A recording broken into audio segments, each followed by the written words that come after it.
Bonjour à tous et bienvenue dans l'atelier Pixelé Stratégie en couleur. Vous êtes avec Virginie pour ce nouvel épisode autour du persona et de ses particularités dans le SEO. Le sujet vous intéresse? À très vite.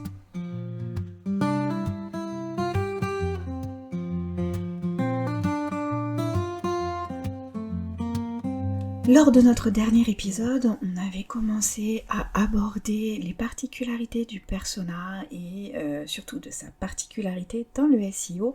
Le SEO est un très vaste sujet, donc j'ai décidé en fait de couper cet épisode en deux pour ne pas avoir un épisode qui était trop long. Donc aujourd'hui, on va véritablement parler de comment le persona influence la sélection des mots-clés. On va parler aussi de l'importance des longues traînes et comment, encore une fois, ils s'alignent avec un persona spécifique.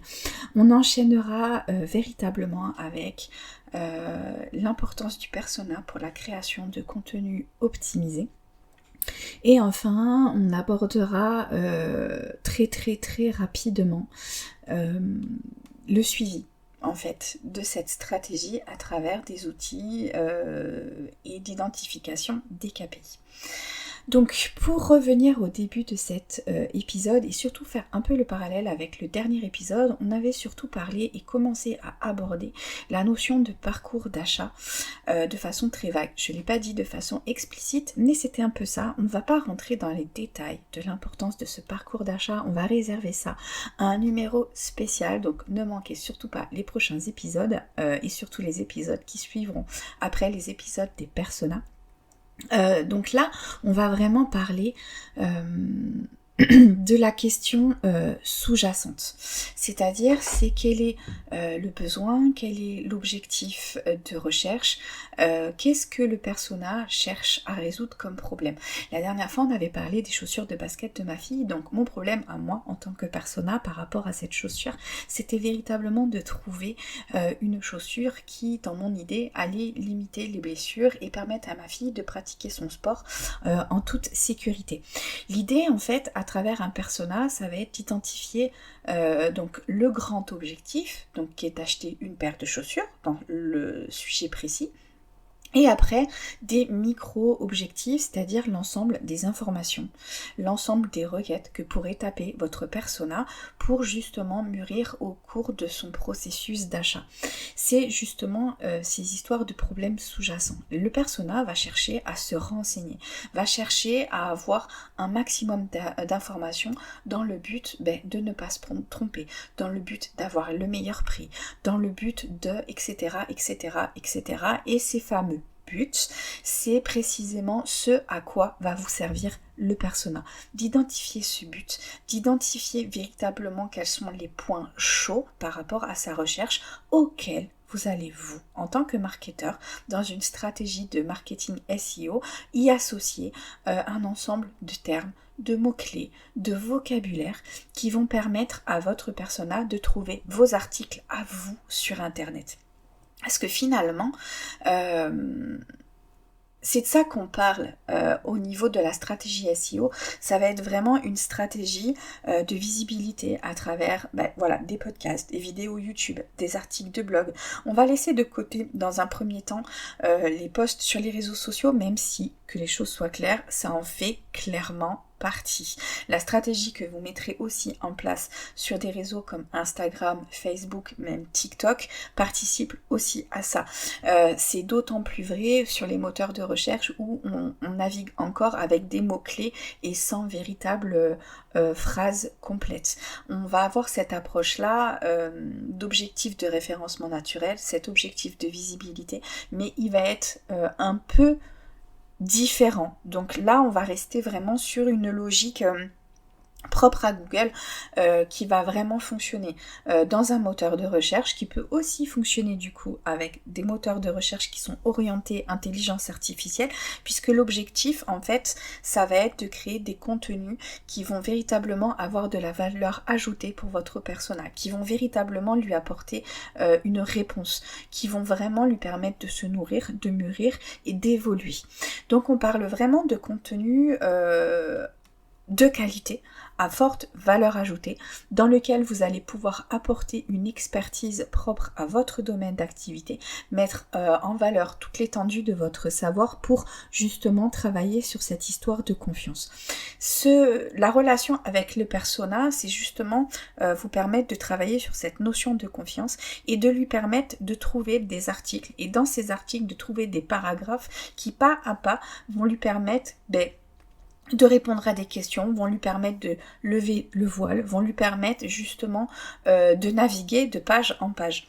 Donc pour en revenir à une stratégie strictement SEO, c'est cette navigation de page en page, vous allez devoir mettre en place une stratégie de visibilité, une politique éditoriale dans laquelle vous allez décider que certains articles seraient plus ou moins bien positionnés que d'autres. Tous ne vont pas pouvoir aller chercher un top 3 dans un moteur de recherche. Ils vont participer à la puissance de votre site internet, mais seuls quelques élus, en fait, vont pouvoir vraiment se positionner correctement, pour se positionner de façon optimisée pour attirer ces personas et des prospects potentiels sur votre site internet. Et de là, imaginez une petite visite guidée à travers votre site pour leur permettre petit à petit d'évoluer et d'être amené vers l'achat. Donc là, on est vraiment sur une stratégie d'acquisition. Ce mot-là, il est hyper important parce que c'est ce qui vous permet d'amener le persona, vos futurs clients, vos prospects à vous en mettant en place une visibilité, une stratégie de visibilité à travers des mots-clés qui vont être totalement parlants, totalement en adéquation avec votre persona. Donc on parle là vraiment de l'art de créer des contenus qui vont résonner avec votre persona, qui vont vraiment faire mouche, qui vont lire potentiellement jusqu'au bout et pas juste arriver sur votre site pour rebondir juste après et retourner faire une recherche. On est véritablement sur des contenus qui vont même participer en fait au développement de votre image et de votre posture en fait vraiment très très très, je sais pas comment dire, je cherche le bon mot. L'idée c'est véritablement d'asseoir véritablement votre expertise, je vais le dire simplement. Alors après, il existe énormément de techniques. J'ai pas tellement envie de rentrer là tout de suite sur les outils qui vous permettent de rechercher ces mots-clés et surtout de confronter les mots-clés que vous allez identifier avec des mots-clés qui vont véritablement apporter de l'audience. En vrai, aujourd'hui, de plus en plus, les mots-clés qui amènent beaucoup d'audience, certes, fonctionnent encore très bien pour amener du trafic, mais c'est véritablement le travail sur la longue traîne, donc des outils qui vont être un peu limités pour vous permettre véritablement d'analyser la très longue traîne. C'est votre connaissance de votre persona et votre sensibilité qui vont vous permettre de juger de la pertinence de votre stratégie. Et finalement, ces outils, on glisse petit à petit vers justement l'analyse des KPI, c'est-à-dire que quand vous allez travailler sur ces mots-clés et sur l'identification de ces requêtes, vous allez pouvoir trouver de fil en aiguille d'autres requêtes ou d'autres mots-clés qui vont se conduire un peu de la même façon. Vous allez pouvoir surveiller des pages que vous voulez vraiment indexer, qui sont véritablement importantes pour vous, pour vos objectifs. Donc il va falloir aussi déterminer ces objectifs. Et pouvoir surveiller véritablement leur efficacité sur Internet. Donc là, ça va être de l'analyse de mots-clés, ça va être de l'analyse de trafic, ça va être du nombre de clics, ça va être des nombres d'impressions. Donc tout là, je cite tout un tas de KPI qui sont peut-être totalement nébuleux pour vous. Pas de souci, on le définira plus tard dans d'autres podcasts, comment véritablement déterminer les KPI et comment déterminer des KPI qui ont de la valeur ajoutée pour vous, qui peuvent justement vous permettre de développer votre business. Mais là, pour l'instant, on va vraiment rester sur les outils mis à disposition. Donc, vous avez bien sûr les outils de Google, Google Analytics, la Search Console, mais vous en avez d'autres, ce ne sont pas les seuls. Vous avez des outils aussi qui existent dans Bing et vous avez aussi potentiellement d'autres outils qui peuvent être associés à votre site internet, qui vont être associés à vos réseaux sociaux. Donc, l'idée, ça va être vraiment vous faire mûrir, vous, par rapport à l'évolution de vos stats. Vous serez toujours le meilleur juge, et vous serez toujours le meilleur juge pour réaliser, visualiser si les résultats que vous avez sont totalement en adéquation avec votre persona. Et pour pouvoir juger ça, il faut que votre persona soit hyper précis. Voilà, j'aimerais revenir maintenant qu'on a expliqué tout ça sur le lien entre le persona, les longues traînes, l'intention de recherche, parce que finalement c'est vraiment cette intention et la connaissance en fait de l'objectif pas à pas, étape par étape, qui va vous permettre en fait de lier l'intention avec une longue traîne. C'est-à-dire que l'exemple que j'aime bien donner, c'est la cuisson des œufs. Ça marche très bien. Imaginez que vous êtes devant votre casserole, que vous avez envie de faire des œufs à la coque et que vous interrogez Google avec les commandes vocales pour lui demander le temps de cuisson d'un œuf à la coque.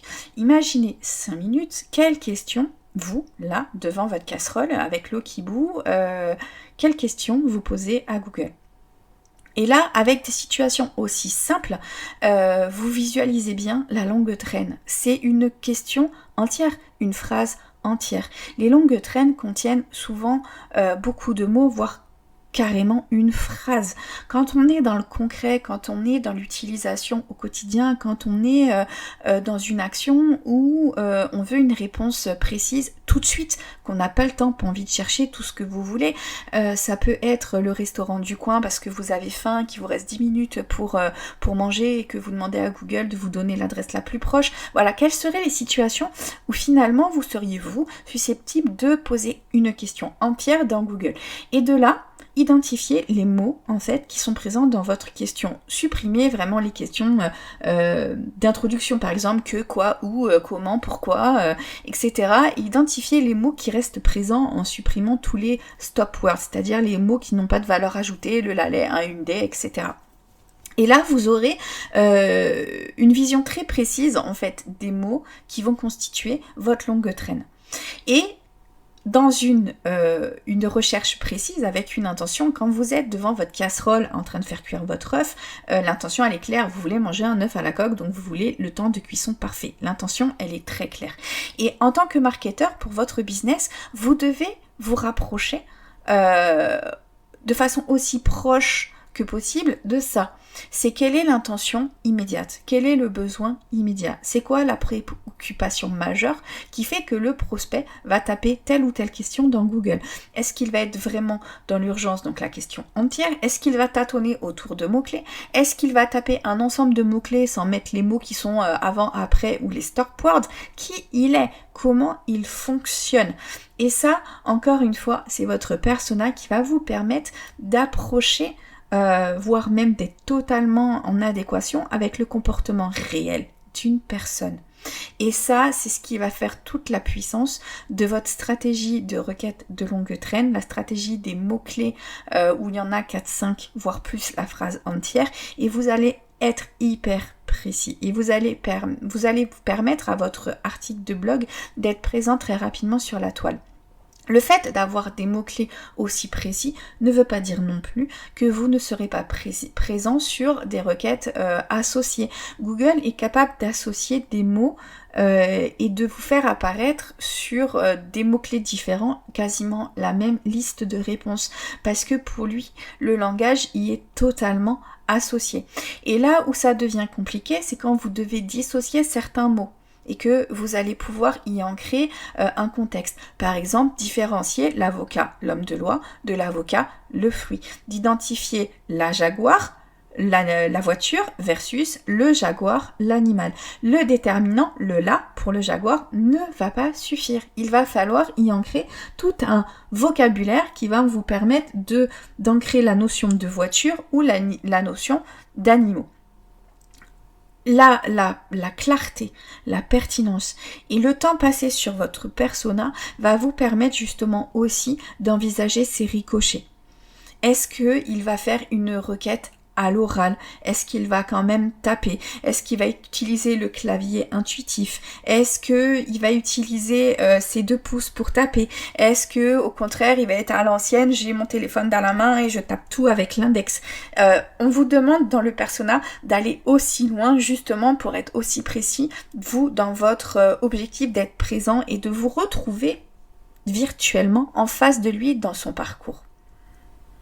Voilà pour cet épisode qui me permettait de compléter la partie SEO, mais j'ai quand même très envie d'aller un peu plus loin dans cet épisode et commencer à aborder la partie copywriting. Je ne l'ai pas annoncé en début d'épisode, donc voyez-le comme un petit bonus.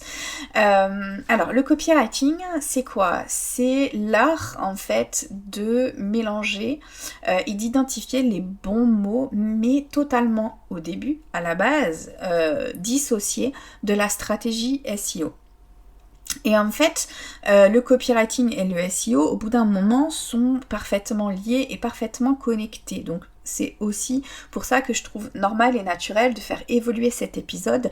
Et au prochain épisode, on aura véritablement un lien entre le SEO et le copywriting si je n'ai pas totalement épuisé le sujet d'ici là.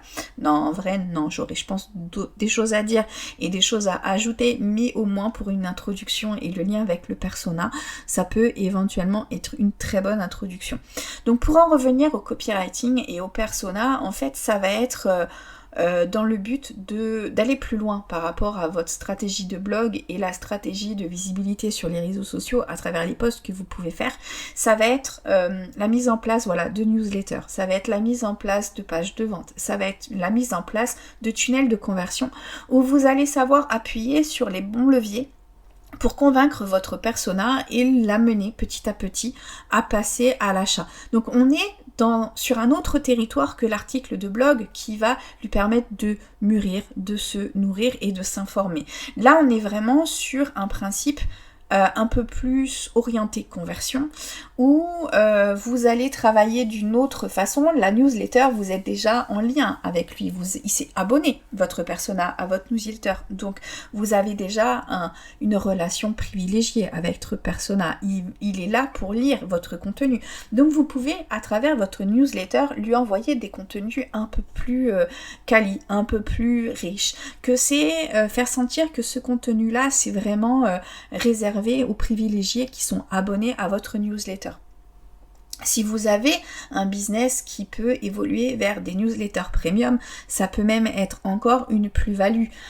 Vous aurez des contenus gratuits, entre guillemets, et ceux où vraiment vous déployez tout votre potentiel, tout votre capital créatif, toute l'étendue de votre expertise, ça peut faire l'objet d'un contenu premium.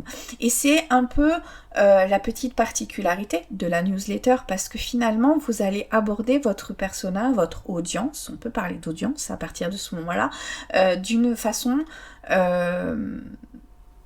avec une notion de proximité, c'est-à-dire que même s'ils sont loin, vous allez établir un lien privilégié, vous allez donner envie à vos personas d'en savoir un peu plus sur vous, sur votre business, sur ce que vous faites et de pousser un peu plus loin les connaissances qu'ils peuvent acquérir de vous. Ils peuvent rester à l'affût d'une certaine actualité. Voilà, vous pouvez travailler véritablement sur tout un tas de leviers, mais ça vous pourrez le faire que si vous avez véritablement identifié encore une fois les besoins de votre persona. Donc le persona en copywriting, il va vraiment servir à ça. Il va vous permettre aussi d'identifier sur quels réseaux sociaux votre persona est présent. Et justement, peut-être pas totalement diluer et aller être partout et finalement être nulle part, puisque quand on va être partout à l'arrivée on est présent nulle part, et focaliser véritablement sur un ou deux axes de visibilité, mais dans lequel vous allez être présent de façon très optimisée parce que vous allez véritablement parler de façon précise à votre cible, vous allez vraiment donner des détails précis sur ce qu'il recherche, vous allez apporter des réponses concrètes, vous allez rassurer, peut-être que vous allez un peu déranger aussi dans les contenus que vous allez aborder des points un peu déstabilisants, un peu anxiogènes, un peu peut-être qui vont déclencher des colères chez certains, mais la colère n'est pas forcément une mauvaise conseillère, c'est qu'il y a juste quelque chose à débloquer à ce niveau-là. Dans le persona copywriting, on fait un peu de psychologie. C'est là vraiment sa particularité. On va vraiment très très loin sur le vocabulaire extérieur. Qu'est-ce qu'ils recherchent véritablement? Il y en a qui, même s'ils ont les moyens, ils vont rechercher tout le temps des opportunités pas chères. Ou ils vont rechercher la nouveauté. D'autres vont rechercher en permanence la sécurité et être certains de faire systématiquement les bons choix. En copywriting, vous allez avoir aussi une audience qui va être très émotive, donc vous pourrez capter avec des techniques de storytelling, et d'autres qui vont être un peu plus